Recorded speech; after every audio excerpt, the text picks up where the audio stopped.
अस्सलाम वालेकुम नाज़रीन, प्रोग्राम क्या होगा के साथ आपकी मेज़बान फाइज़ा बुखारी।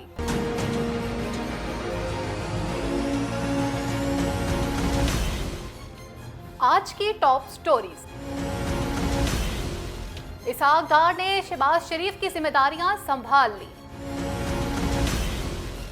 ऑडियो लीक्स, हैकर्स और इदारे आमने सामने। आज की पहली और अहम स्टोरी। इसहाक डार ने वजीर आज़म शहबाज शरीफ की जिम्मेदारियां संभाल ली। इसहाक डार वतन वापस खुद आए या उन्हें लाया गया?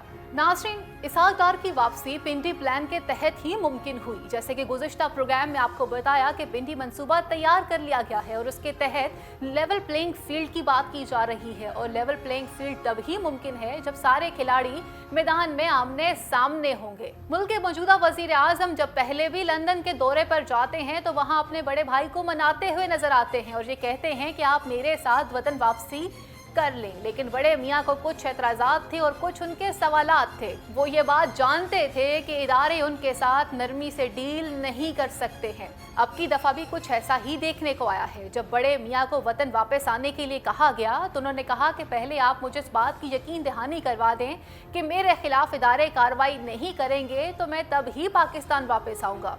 ज़राए ने यह भी बताया था कि मरियम नवाज को उनका पासपोर्ट भी दे दिया गया है और प्लान ये भी तैयार किया गया है कि वो यहाँ से पहले लंदन जाएंगी और वहाँ कुछ अरसा क़याम करने के बाद अपने वालिद को वतन वापस लेकर आएंगी। ग्रीन सिग्नल के मिलने के बावजूद भी नवाज शरीफ खाइफ नजर आते हैं और इस बात को बारहा दफ़ा यकीनी बनाते हैं कि क्या वाकई उनके साथ उसी तरह से बर्ताव किया जाएगा जैसे उनको बताया जा रहा है। शहबाज शरीफ लंदन जाते हैं तो इसहाक डार को वापस लाने की बात करते हैं तो बड़े मियाँ ने इसहाक डार को वतन वापस किसी मंसूबे के तहत ही भेजा है। एक तरफ पर तो ये बताया जा रहा है कि इसहाक डार की वापसी से फौरी तौर पे मुआशी बहरान पे काबू पा लिया जाएगा, लेकिन दूसरी जानिब पर ज़राए ने यह खबर दी है कि उस अहम मुलाकात में बड़े भाई ने छोटे भाई को मुखातिब करते हुए कहा है कि पहले डार साहब को साथ ले जाइए, अगर इनके साथ इदारों का रवैया ठीक रहा तो मैं भी जल्द वतन वापस आ जाऊँगा। दूसरी जानिब इसहाक डार वतन वापस आते हैं तो अल्लाह का शुक्र अदा करने के साथ अपना प्लान भी बता देते हैं। इसहाक डार के मंसूबे के मुताबिक हल्फ उठाने के फौरन बाद वो मुलाकात करेंगे ताजर बिरादरी से, स्टेट बैंक के लोगों से और मनी एक्सचेंजर से। कराची में एक अहम मुलाकात की जाएगी और जिसके जरिए कुछ अहम फैसले भी किए जाएंगे।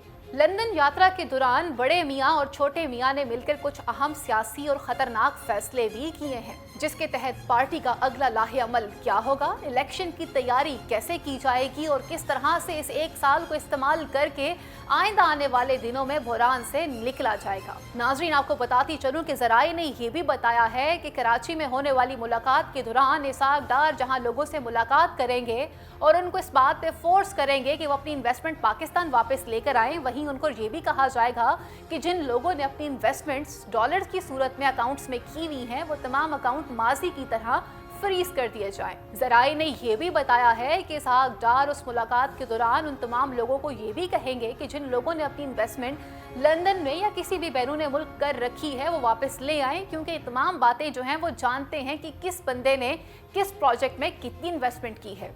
नाज़रीन, आपको ये भी बताती चलूँ कि इस वक्त पाकिस्तान में मौजूदा वज़ीर आज़म की हैसियत डिप्टी वज़ीर आज़म की होकर रह गई है। तमाम अहम सियासी फैसले जो हैं वो इसहाक डार खुद करेंगे और ज़राए ने यह भी बताया है कि मियाँ बरादरान इस बात को जान चुके हैं कि अगर इस एक साल में हमारी कारकर्दगी ठीक ना रही तो आइंदा आने वाले दिनों में इलेक्शन जीतना मुश्किल हो जाएगा।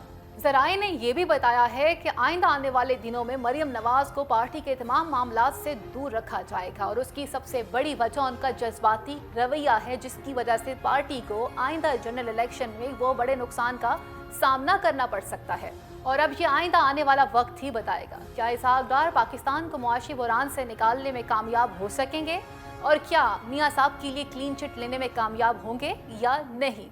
आज की दूसरी और अहम स्टोरी, ऑडियो लीक्स, इदारे और हैकर्स आमने सामने। ऑडियो लीक्स पाकिस्तान की तारीख का सबसे बड़ा मसला बन चुकी है। आज कौमी सलामती का इजलास भी वजीर आज़म पाकिस्तान ने इसी वजह से बुलाया कि कौन है जो ऑडियो लीक्स करता है और उन मुबैना ऑडियो को लीक कर दिया जाता है। इन ऑडियोज को रिकॉर्ड करने के पीछे क्या हैकर्स हैं या कोई और कुव्वतें शामिल हैं। नाज़रीन, आपको बताती चलूं कि हैकर्स ने जुम्मे तक का वक्त दिया है कि हमारी हुकूमत के साथ जो 8 अरब रुपए की डील हुई है, अगर वो फाइनल हो जाती है और अगर हमें पैसे मिल जाते हैं तो हम मजीद ऑडियो लीक्स नहीं करेंगे, वरना ये सिलसिला रुकने वाला नहीं है और मजीद ऑडियो लीक्स हो सकती हैं। नाज़रीन, जिस तरह की ऑडियो लीक्स हुई हैं, ये किसी भी किस्म की कोई कॉल रिकॉर्ड नहीं की गई है। ज़राए ने यह भी बताया है कि जब मुल्क के मौजूदा प्राइम मिनिस्टर को मिलने के लिए कोई भी शख्स या कोई भी डेलीगेशन जाता है तो वहाँ बाकायदा चेक्स किए जाते हैं, इवन के वहाँ जो गुलदस्ता भी प्राइम मिनिस्टर को पेश किया जा रहा होता है उसको चेक करके प्राइम मिनिस्टर तक पहुँचाया जाता है। जिन जगहों पर बैठकर मीटिंग्स की जाती हैं या अहम इजलास बुलाए जाते हैं, वहाँ सबसे पहले टीमें जाती हैं और उस कमरे की क्लियरेंस करती हैं और उसके बाद वहाँ कोई अहम इजलास बुलाया जाता है। ये ऑडियोज किसी बग्स के जरिए रिकॉर्ड नहीं की गई हैं। ज़राए ने यह बताया है कि किसी फोन के जरिए ये ऑडियो रिकॉर्ड की गई है। नाज़रीन, आपको बताती चलूं कि ये ऑडियो रिकॉर्ड किस तरह से होती है। उस कमरे में मौजूद किसी भी शख्स के फ़ोन के अंदर कोई ऐसी एप्लीकेशन भेजी गई है या उसका लिंक भेजा गया है जिसको ओपन करने के बाद वो बग उस फ़ोन में एक्टिव हो गया था। उस कमरे में मौजूद तमाम लोगों की ऑडियो को रिकॉर्ड कर लिया गया और उसके बाद इस ऑडियो को लीक कर लिया गया। हमने देखा है कि ऐसी ही कुछ ऑडियो लीक मरियम नवाज की भी होती है, जिसमें मरियम नवाज जो हैं एक तरफ अपने दामाद के लिए बात करती हुई नजर आती हैं और इंडिया से कुछ प्रोजेक्ट्स के हवाले से बात करती हुई नजर आती हैं, तो दूसरी जानिब पर अपने चचा को पेट्रोल की कीमतों के हवाले से भी हदायत देती हुई नजर आती हैं। मरियम नवाज इस कदर जज्बाती हो जाती हैं कि अपने चचा से ये कहती हैं कि सेहत कार्ड को फौरी तौर पे बंद कर दिया जाए और लोगों को ये बताया जाए कि इस वक्त कौमी खजाना इसका खसारा बर्दाश्त नहीं कर पा रहा। नाज़रीन, जैसे कि मैंने आपको पहले बताया कि लंदन मंसूबे के तहत मरियम नवाज को तमाम तर पार्टी के मामलात से दूर रखा जाएगा, वहीं गुज़िश्ता रात नजम सेठी भी ये बात करते हुए नजर आए और उनका ये कहना था कि मरियम की जानिब से ये जो बात की गई है मैं इसको कभी भी नहीं सराहूंगा। एहसास प्रोग्राम हो या फिर सेहत कार्ड का प्रोग्राम हो, ये मंसूबा किसी की तरफ से भी शुरू किया जाए लेकिन इसका फायदा एक आम आदमी को था। एक तरफ पे मुबैना ऑडियो लीक्स हो रही हैं तो दूसरी जानिब पे 5th जनरेशन वॉर का भी जिक्र किया जाता है। अब ये देखना है कि आइंदा आने वाले दिनों में कितनी ऑडियो जो है वो और लीक्स होंगी। इस हवाले से वजारत दाखिला ने भी गुज़िश्ता रात कुछ इसी तरह की बात की और उन्होंने कहा कि अभी तो ये सिलसिला शुरू हुआ है, यहाँ मजीद ऑडियो लीक्स होंगी। अब ये देखना है कि आइंदा आने वाले दिनों में इसका असर कितना सियासी सूरत हाल पर पड़ेगा और इससे पहले की जाने वाली ऑडियो लीक्स कैसे होती थी ये आप और मैं हम सब जानते हैं। क्या इन ऑडियो लीक्स के पीछे भी वही मुहर्रिकात शामिल है? मजीद मालूमात के लिए देखते रहिए मेरा प्रोग्राम क्या होगा।